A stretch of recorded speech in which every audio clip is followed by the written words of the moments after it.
नज़रवा वारे इलाइक़े में अब्दुल जाफ़री की रिपोर्ट मूजिब नज़रवा भरिसां ठुलबी सेक्शन थाणे जे अध ॻोठ अब्दुल नबी लाशारी वासी 2 भेनरूं 10 विरनि जी आलिया ऐं 8 विरनि जी मुक़दस धीअ हाफ़िज़ अल्लाह वधायो लाशारी घर अॻियां वाह में तड़कंदे ॿुॾी फौत थी वियूं आहिनि, जॾहिं त हिक नंढड़ी जे रड़ियुनि ते ॻोठाणनि वाह मां 2 नंढड़ियुनि जा लाश कढी नज़रवा जी मक़ामी इस्पताल खणाया था, जिते डॉक्टरनि पारां 2 नंढड़ियुनि जे फौत थियण जी तस्दीक़ कई वई।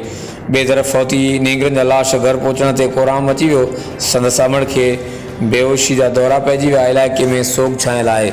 हर वक़्तु आगाहण लाइ ॾिसंदा रहो DTN वेब न्यूज़।